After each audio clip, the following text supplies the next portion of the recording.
Zoro é de longe um dos personagens mais incríveis de toda a obra. Ele não só foi o primeiro companheiro do Luffy, como também é alguém que alcançou uma recompensa de mais de 1 bilhão de berries graças às suas habilidades com a espada. Além de ser um herdeiro direto do Ryuma, o deus da espada, Zoro treinou com o atual espadachim mais forte do mundo. A parte disso tudo, Roronoa possui uma extrema força de vontade e foco nos seus próprios objetivos.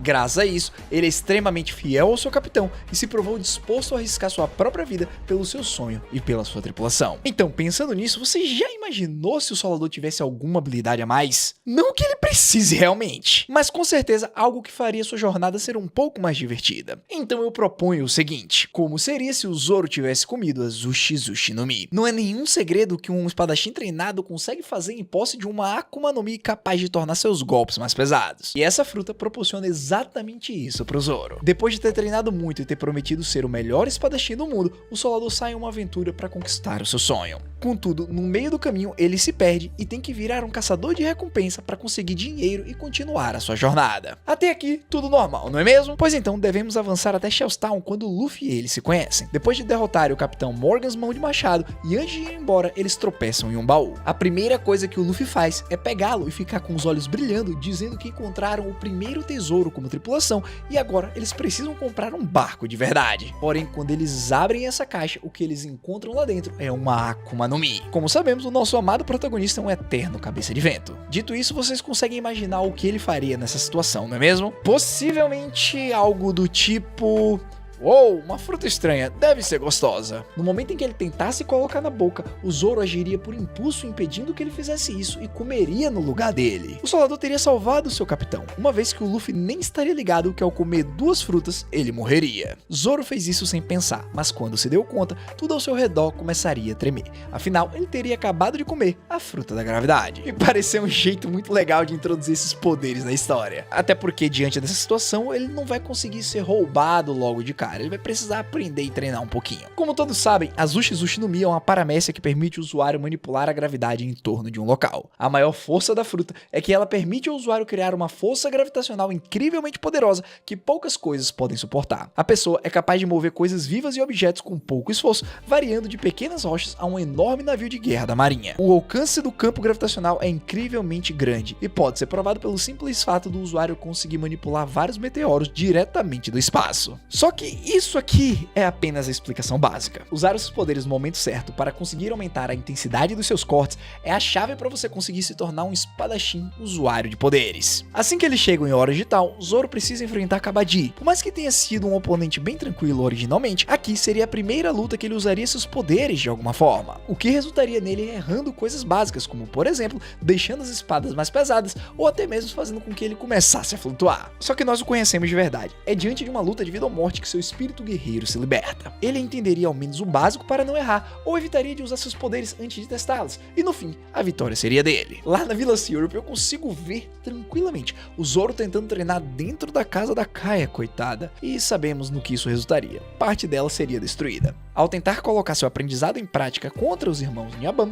ele estaria um pouquinho melhor no controle, mas nada que impactasse significativamente. O resultado foi vitória, contudo com muita destruição desnecessária ao seu redor. Durante o arco do Baratie e o seu primeiro encontro com Mihawk, eu imagino o Zoro se atrapalhando para conseguir lutar contra o melhor espadachim do mundo. E isso resultaria em uma aula de graça por parte do seu inimigo. Ele diz que um espadachim de verdade não se apoia em poderes, e que se fosse algo que mais o atrapalhasse do que o ajudaria, era melhor evitar até que ele tivesse total controle. Seguindo o conselho do homem que ele busca superar, Roronoa prefere não usar seus poderes em Arlong Park e apenas derrotar Hachi como fez originalmente, na base da pura força bruta. Só que eu quero adicionar uma coisinha aqui. Quando o Arlong tenta arrancar suas bandagens e fica surpreso por ele ainda estar vivo, automaticamente uma grande pressão gravitacional pressiona o Tritão contra o chão, o que o faz recuar prontamente. Ficou mais interessante, né? Eu sei que vocês curtem algo relacionado a poder latente. Em Logtown, no momento que o Luffy iria ser executado pelo deus pirata Bug, Zoro conseguiria usar seus poderes para destruir a plataforma, salvando assim seu capitão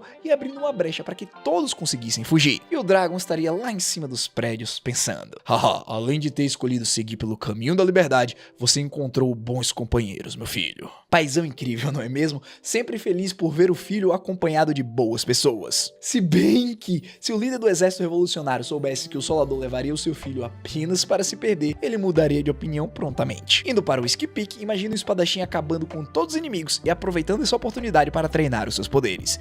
De repente, todos os agentes da Baroque Work iriam estar no chão sendo esmagados por uma forcinha que eu ainda não chamaria de esmagadora. E quando todos tentassem se levantar, estaria escrito no chão para geral se inscrever nesse canal para continuar recebendo vários conteúdos incríveis como esse daqui. Durante esse arco das Bones, vulgo Mr. One foi muito importante para o Zoro crescer e alcançar um novo patamar. Saber que ele pode cortar até mesmo o aço focalizando sua força de vontade é uma metáfora para ele ter desenvolvido um pouco do Haki nessa cena. Obviamente, isso aqui é uma cena que nós só podemos especular o resultado. Entretanto, o que importa aqui é, como um orgulhoso espadachim, eu imagino ele deixando seus poderes de lado nesse combate para poder testar até onde ele consegue ir sem seus poderes. Com certeza, as palavras ditas pelo Mihawk estariam ecoando nos seus pensamentos e fazendo com que ele se esforçasse cada vez mais. Por mais que o Solador enxergasse uma certa oportunidade em usar a gravidade ao seu favor nessa luta, ele venceria o Mr. One apenas usando suas técnicas Santoryu. Mas nós sabemos com certeza como o Zoro pensa e age. Durante essa luta, ele estaria pensando em como usar os seus poderes em conjunto com suas habilidades de espadachim. E mesmo que ele não as utilizasse aqui, possivelmente ele já estaria planejando o que faria em um próximo combate. E isso seria muito bem utilizado lá na Ilha dos Céus, ou até antes mesmo, quando ele e Luffy não revidaram os ataques de Bellamy e do seu bando. Embora, com certeza, eu acho que eles se manteriam firmes aos seus propósitos e não revidariam. Lá em Skypiea, ele teria que vingar o Chopper enfrentando um dos sacerdotes de Enel, o On. Usando sua gravidade para aumentar sua agilidade e deixar seu inimigo mais lento, Zoro bufaria seu canhão de cortes, fazendo com que seu oponente não tivesse como revidar e fosse recebido pelo carimbo com a palavra solado. Eu até acho que a gente poderia ver uma cena legal quando o bando do Chapéu de Palha descesse lá de Skypiea e encontrassem o Aokiji. Por mais que fosse impossível eles ganharem do Almirante naquelas circunstâncias, nada impediria do Zoro tentar usar a sua gravidade para fazer com que o Kuzan não se movesse, dando tempo assim de todos surgirem com a Robin e do Luffy resolver propor o 1v1 sincero. Lá em Enies Lobby, na luta contra o Kako, Zoro teria sua revanche. É a primeira vez que ele vê alguém mais doido do que ele. O seu oponente usa 4 espadas e originalmente deu um certo trabalho para ser derrotado. Contudo, graças ao modo Ashura, Roronoa levou a melhor de forma majestosa. Entretanto, imaginem o Ashura combado com os poderes da Zushizushi no Mi. Primeiro que o Kako seria pressionado contra o chão devido à gravidade. Zoro tentaria aumentar a pressão, fazendo com que o agente da CP9 não conseguisse completar seus ataques normalmente. Se eu tivesse que ser sincero com vocês, eu aposto que ele conseguiria fazer alguma coisa do tipo, nada tão grandioso quanto o Fugitora ainda, calma lá, até porque em algum momento ele cometeria algum erro e abriria uma brecha. Porém, ele compensaria isso fazendo vários entulhos serem jogados contra o Kako, resultando no golpe final do modo Ashura sendo super efetivo. E se tem uma coisa que eu amo nessa cena é o Solador dizendo que o agente terá sempre um emprego dentro de um zoológico, comediante todo ele. Uma das coisas que mais me surpreendeu depois dessa luta foi o Shu conseguindo enferrujar a Yubashiri usando os poderes da sua fruta. Cara, isso ia deixar o Zoro tão bolado nesse nosso universo que ele apenas ia dar um socão na boca do estômago do cara e deixar ele flutuando sem conseguir encostar no chão. Em Thriller Bark, nós temos o tão esperado confronto contra o cadáver do Ryuma. Uma pausinha aqui rapidinho porque eu tenho uma dúvida e eu sempre me pergunto como é que o Moria, fraco do jeito que ele é, conseguiu invadir o Wano cheio de samurais poderosíssimos e roubar o túmulo do deus da espada. Bom, essa discussão aí vai ficar pra depois. Na luta contra seu antepassado, Zoro usaria seus poderes para conseguir vantagens naturais de terreno e nesse ponto ele teria desenvolvido habilidades simples. Enquanto estivesse caindo do telhado, ele usaria a gravidade como aceleração e acertaria o ataque flamejante no Ryuma, vencendo assim a luta. E agora, pessoal, chega a parte que muitos de vocês queriam ver, ouvir, presenciar, o time skip. Não só Zoro foi treinar com o Mihawk suas habilidades de espadachim, como também agora ele vai ter tempo suficiente apenas para entender como seus poderes funcionam e como ele poderia melhorar os seus combos. Basicamente, no final do treinamento, ele estaria tipo um Fugitora da vida. Um pouco melhor porque ele tem o Haoshoku para ser despertado lá na frente. Se eu tivesse que chutar, eu imagino uma cena clara como a água. Vários meteoros caindo do céu apenas para o Zoro cortá-lo como forma de treinamento. Gente... seria muito bom ver essa cena de verdade. Na Ilha dos Homens Peixes, enquanto Luffy desmaiaria 50 mil inimigos, o Zoro faria com que o resto dos oponentes ficassem deitados sendo esmagados. E se a gente parar pra pensar só um pouquinho, se um usuário de Haoshoku usa os poderes da gravidade, ele cria meio que um efeito duplo. No seu primeiro encontro com Holt Jones, o Tritão destruiu parte da construção que fez com que o palácio inundasse. Mas, mesmo assim, o Zoro foi mais rápido que ele e o cortou embaixo d'água. Graças a Zushizushi no Mi, ele poderia impedir que a construção fosse destruída, apenas mantendo todos os materiais juntos através da força gravitacional. O Hold bem ia ficar de joelho pedindo desculpinha. E na sua luta contra o Hyozou, ele faria as espadas do Tritão serem partidas antes mesmo que pudessem tocar nele. Gente, o Zoro aqui tá tão marrento que só troca espadada com quem merece. Durante o próximo arco eu vou até pular a Monet, que foi simplesmente cortada sem haki, mas mesmo assim ficou desmaiada de medo. Só pra deixar claro, essa foi uma cena de imposição, onde lá atrás, durante Punk Hazard, nós vimos o seu potencial latente de despertar o haki do rei. Só que pouquíssimas pessoas perceberam isso, inclusive eu não fui uma delas. Em Dressrosa contra o poderoso Pika, vários meteoros seriam jogados contra a gaiola do Doffy, partindo-os assim em vários pedaços e cairia tudo em cima do comandante. Ao distrair a atenção do seu inimigo, o Zoro cortaria a montanha e tudo depois seria esmagado no chão com uma ferocidade digna de um titã. É engraçado que mesmo nesse ponto, independente dos poderes que o espadachim tenha, nenhum dos comandantes da família Don Quixote seria capaz de lutar contra Zoro, Luffy e Sanji.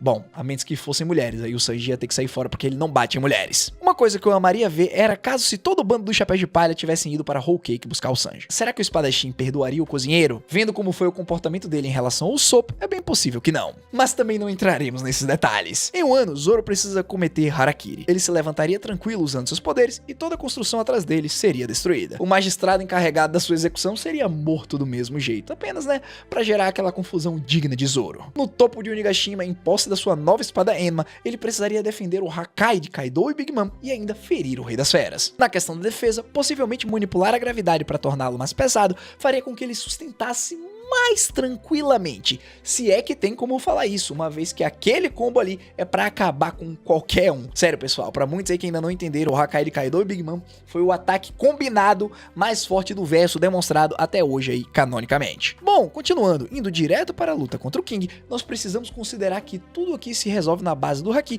e as Akuma no Mis concedem versatilidade. E é isso que o Zoro ganharia aqui. Ao ser confrontado com a velocidade de um Lunariano com as chamas apagadas, o Solador poderia usar a gravidade ao seu favor mais uma vez. Ao imbuir seus ataques com Raul Shoku e aumentar sua velocidade, ele derrotaria o Albert. E pessoal, recentemente muitos de vocês sabem que estamos no arco de Egghead e Zoro está lutando, brincando eu diria, contra Rob Lucci. Por mais que o agente do governo agora tenha sua habilidade despertada, talvez ele não devesse ter levado o nosso querido e amado Roronoa ao limite como está sendo mostrado. Afinal, como eu acabei de mencionar, Zoro tancou o Hakai, gente, que é isso? Porque ele tá perdendo tempo com um gatinho. A gravidade aqui ia servir para tentar selar os ataques de Rob Lucci e tentar prendê-lo nos escombros. E sinceramente, se a gente fosse parar pra pensar só que um pouquinho na luta final, onde o Zoro tentaria conquistar o título de melhor espadachim do mundo na luta contra o Mihawk, possivelmente ele não usaria os seus poderes. E isso serve pra qualquer fruta que ele pudesse vir a ter. Conhecendo seu orgulho e seu sonho, ele tentaria vencer seu antigo mestre no mano a mano apenas usando técnicas normais.